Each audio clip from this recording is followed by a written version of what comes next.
Thank you so much. Thank you for coming. We are keeping attendance, so we gold stars all around here today. So thank you so much. Vice Chair Lou and I are joined by two amazing new members who joined in the 118th Congress, Glenn Ivey from Maryland and Jill Takuda from Hawaii. I asked them to come and share how their community has been impacted by the Affordable Care Act. These members ran on healthcare and the Affordable Care Act in our communities. More than 16 million Americans have health insurance from the ACA, a record high. And today is the 13th year anniversary of when the Affordable Care Act went into effect. This law has become the most endearing, most popular, and one of the most impactful pieces of legislation in a generation. Though we hope that its rival in impact of the Inflation Reduction Act and the Bipartisan Infrastructure Law and the American Rescue Plan that were passed in the last Congress will likely carry the mantle of being popular, effective, and helping people. I came to Congress. Ted and I came to Congress in the 115. What was the number? Sorry, in 2015. And both of us with school age kids from California, and the hot Republican rhetoric at the time was the effort to repeal and replace. And it was getting underway, and it didn't amount to anything legislatively because the real tangible benefits of the ACA had been felt in our communities and across this country. However, that didn't stop House Republicans from continuing to try to dismantle the Affordable Care Act. And now they still want to continue that discussion. And they want to use the debt ceiling to weaken the Affordable Care Act and to assault Medicaid that serves so many in our communities. House Democrats are prepared to defend the ACA and the millions of Americans who rely on it for health insurance. With that, I yield to Vice Chair Ted Lieu. Thank you, Chairman Aguilar, and thank you for your leadership. Today, we celebrate the 13th anniversary of the Affordable Care Act. This law has reduced the uninsured rate by nearly half. It has saved lives. And last term, when Democrats were in control, we strengthened healthcare.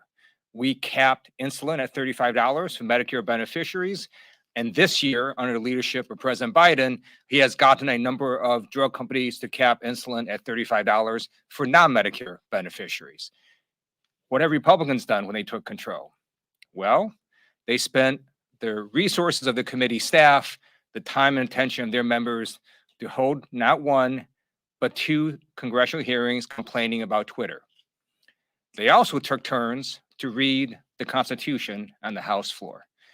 How does that help the American family? It doesn't.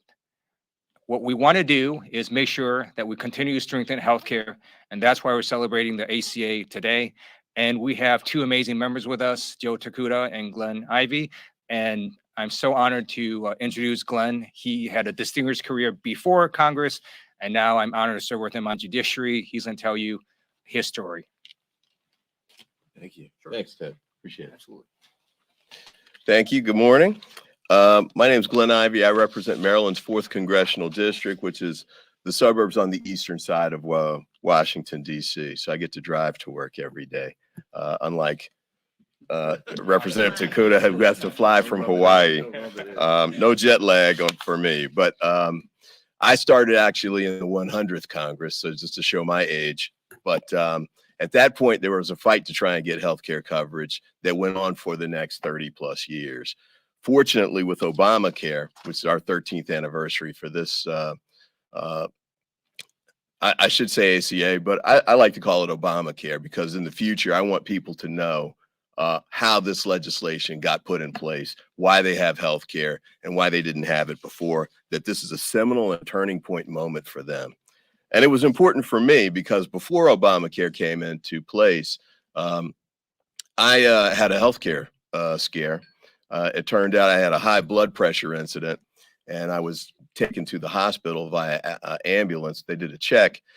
They put me on blood pressure medication. But the doctor there said, you know, for African-American males, sometimes there's a kidney complication for that. So I'd like to do an MRI. Now, I was about to get the MRI, and I said, well, how much does that cost? And they said $5,000. So I said, I can't do that. I'm going to have to pass on the MRI. Now, fortunately, where the doctor was in the Baltimore area. I was able to come back down to the Prince George's County area where my healthcare coverage applied and get the MRI done. And I say fortunately because they found cancer in the MRI scan. And based on that, I was able to get treatment and recover fully and quickly. But I got to say, you know, I might not be here today, but for the ability to have that MRI done. And I wouldn't have gotten the MRI done, but for healthcare to pay for it. Now, there's thousands of Americans, tens of thousands of Americans who've gotten coverage, actually hundreds of thousands of Americans, or millions, I guess, who've gotten coverage. And in Prince George's County, it made a huge difference as well. I think we need to make sure we expand this on this anniversary. Remember that there are states, mainly red states, that are still fighting the expansion of Obamacare into their states. They're not explaining to their public that they're keeping them from getting health care that they need. And they're not really telling them that they're playing Russian roulette with the lives of many of their constituents. The time for that has come to pass. We need to get this done. We need to expand it. I look forward to working with my colleagues and getting that done. And now let me turn this over to my jet-lagged colleague, Representative Takuda. Thank you, Glenn, and thanks for calling me out on the fact that I'm still 6 hours behind right now, but who's keeping track? Thank you again for including me in this press conference, and it's hard to follow Glenn's story, but it is truly a testament that his story, unfortunately, is not unique. There are so many Americans across this country that had it not been for that healthcare coverage they've received through the Affordable Care Act, could likely not live to see another day. And so today is truly important. And, you know, they often say about Hawaii, lucky you live Hawaii, right? And they're not just talking about the wonderful people, the beautiful beaches, the great food. It really comes down, in my humble opinion, to the fact that we prioritize healthcare. Hawaii is about being healthy and taking care of our people like family. You know, nearly 40 years ago, before the enactment of the Affordable Care Act, Hawaii became the first state in the country to set minimum health standards and coverage for workers. The Prepaid Health Care Act, which some of you may be familiar with, passed in 1974 and guaranteed employer-sponsored health coverage for most employees in Hawaii and capping their premiums at 1.5% of their pay. You know, I served in the Hawaii State Senate for 12 years. I walked door to door to countless people, and I will tell you that there's not many people who don't know about the Prepaid Health Care Act in Hawaii. They credit it with the fact that in many cases it has saved their lives, kept them healthy. In many ways, our Prepaid Health Care Act was the ACA before the ACA. And on March 23rd of 2010, the rest of the country finally caught up with Hawaii and figured out something we knew all along. Healthcare matters. Taking care of our people like family, it matters. And the enactment of the ACA put in place comprehensive reforms that have since made healthcare affordable, as we know, prohibited insurers from discriminating against people with pre-existing health conditions, and ensured women are guaranteed essential services. You know, Hawaii's Prepaid Healthcare Act was enacted nearly half a century ago. And today, Hawaii has some of the lowest uninsured rates in the country, with under 4% uninsured in Hawaii. And we remain one of the healthiest states, happiest states in the country as well. At the same time, I will tell you, representing a district that is 96% rural, and we've got some of the most challenged communities in the country, healthcare still is an issue. But what we know when we sit down at tables together and talk about this is that the ACA has and will continue to make a difference in their ability to access care and coverage. I once sat down in a park on Lanai, and an old man told me it's really difficult to be born and to die here. And when we talked more about what we could do together to make it a place where they could really call this home for themselves and their children, it became evident that through the Affordable Care Act provisions and what we are doing here in Congress, the fight we have, we would be able to make sure that generations of Hawaii residents across this country can rely on the care that they need to really see a life for themselves in their communities and this country. And so knowing what we know about Hawaii's example and 40 years ago, what we did through the Prepaid Health Care Act and the results that it's had in our community, let's just imagine what this country could look like in 40 years. how many millions more Americans will live longer, healthier, and happier lives, and all because comprehensive healthcare reforms we made 13 years ago with enactment of the ACA are continue to be fought for and possible. So thank you for including me in this conversation, and we look forward to many more years of the ACA. Mahalo. Thank you so much, Jill Takuda and Glenn Ivy, for sharing in your support of the Affordable Care Act. Questions?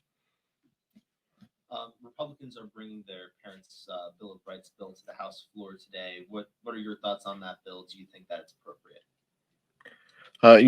That was a subject of our caucus meeting as well, and we heard from some of our colleagues. I've got 2 public school kids. I look at a lot of the legislation that is introduced on the House floor through that prism. I know I'm not the only one up here with kids in public schools, and a lot of our colleagues also served at the local level on school boards, as well as being PTA parents as well. So there is nothing that we have more respect for than parents' voices and our community's voices. But what Republicans are doing here is ensuring that this discussion becomes highly partisan. What they want to do is continue to foment, fear in our communities. They want to spend time talking about banning books. They don't want to talk about outcomes. They don't want to talk about rising test scores, and they don't want to talk about how we put more resources and funding into our schools to ensure their success. They want to bring, partisan rhetoric and fighting into the classroom, and we don't think that's right. We think that they continue to put politics over parents, and that is the focus of this bill and this piece of legislation. Vice Chair Liu. Thank you. I agree with everything Chairman Aguilar said. I have 2 kids. One is in high school, and as my colleague Katie Porter would say, they're lightly supervised. Also, my wife is a school board member. We're really strong supporters of parental rights. The problem with H.R. 5 and the way Republicans wrote this bill is what it will do is it will pit parents against parents. It will let other parents increase their ability to dictate what books your child gets to read. It will increase the ability of other parents to find out if your child has an eating disorder. For other parents to find out if your child has been bullied. For other parents to find out if your child has suicidal thoughts. There are radical extreme provisions in this bill that will destroy students' privacy and let other parents know about your child. And that's why this bill is really quite outrageous if people would simply just to read the text. Another question. Yeah, I wanted to ask about TikTok, obviously topic of discussion on the Hill today. Curious to hear where you think your caucus is on the Restrict Act, the bill proposed by senators that the White House has endorsed that would allow commerce to take action against TikTok, and just what the feeling of the caucus is generally on TikTok and some of the concerns that have been raised. Yeah, this is something that is being discussed, right now, I think, in energy and commerce. I think many of us have some ideas and some thoughts. We obviously supported legislation that required government phones not to have TikTok installed. That was a provision that I think all of us agreed with. At this point, I think we want to hear the testimony. We want to hear the discussion. We want to hear where this legislation could go, what the Energy and Commerce Committee is looking at. I think there are some aspects of the hearing today that will be bipartisan, and we look forward to reading and watching the outcome of that before I develop a position. I think the caucus is honestly in listen mode. We want to hear what the questions our colleagues have. What we want to learn, what the outlook of the company is from the witnesses, and then we'll form an opinion and decide the best policy from there. Just a quick follow-up on that. You may be in listen mode, but there are others in your caucus who are well decided on this issue, and there are bills out there sponsored by Democrats that would ban TikTok from this country. And then Jamal Bowman and some liberals last night were saying that this company is being singled out unfairly, and just because of the connection to China, it's xenophobic. position to take. We want to ban this company and not go after Facebook or anybody else. Where do you stand on that issue? Is there a coming divide here between Democrats over what to do with TikTok? Look, there's always differences of opinion. There's also differences in timing. And I think a lot of the discussion is timing and policy.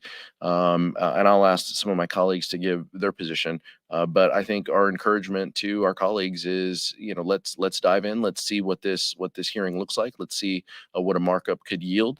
And let's decide what's in the best interest and the best policy for this country. But there will be some members who stake positions. And that's completely fine. I think from our perspective, we want to make sure that the facts are on the table. We want to make sure that we understand what the company's position is, understand the questions that our colleagues have before we formulate a position. I would anticipate that we continue to work with Chairman Pallone. He's still my chairman, and decide what the best course is moving forward. Anyone else? Just briefly, I'll say this. I'm in listen mode as well, but it is refreshing that our Republican colleagues have finally come forward with a hearing on something substantive. I'm about to go back to a hearing that's about abolishing the ATF. We spent an hour at a previous hearing about whether the hearing should start with the Pledge of Allegiance. There's been a lot of silliness going on, I think, based on the leadership of the Republican caucus. And I'm hoping that this signals a movement towards more serious business getting done here in the House. On another issue, there's a report that the Air Force has revealed that 2 more Republican candidates had their information improperly released during the previous midterms. Do you have any thoughts on the situation and how that came about, or concerns whether Democratic political organizations would have potentially known about that as it was happening? I think that's a question that's directed across the street to those political entities, but I think that there's an ongoing review from the Air Force side. There's continues to be a review of what happened, why there was a release of information, whether it violated a policy or not. I anticipate that the Air Force will act accordingly and tighten up whatever policy is needed. And if there are political questions, those would be best sent over to folks across the street on the political side. Any more? Thank you so much. Thank you. Mike, you want one more bite at the Yeah, apple? you Yeah, mind? sure. All of these investigations into Donald Trump, of course, there are a number of them happening simultaneously. It sounds like the Manhattan DA might be the very first to go, and of course, those charges are much lesser than some of the others.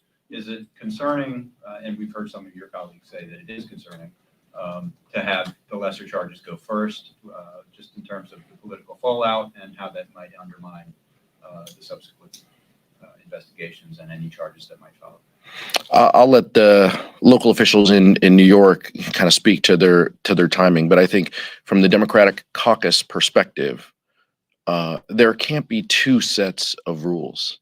There can't be one set of rules that applies to everybody else if they break a law versus those who have served in even the highest positions in government.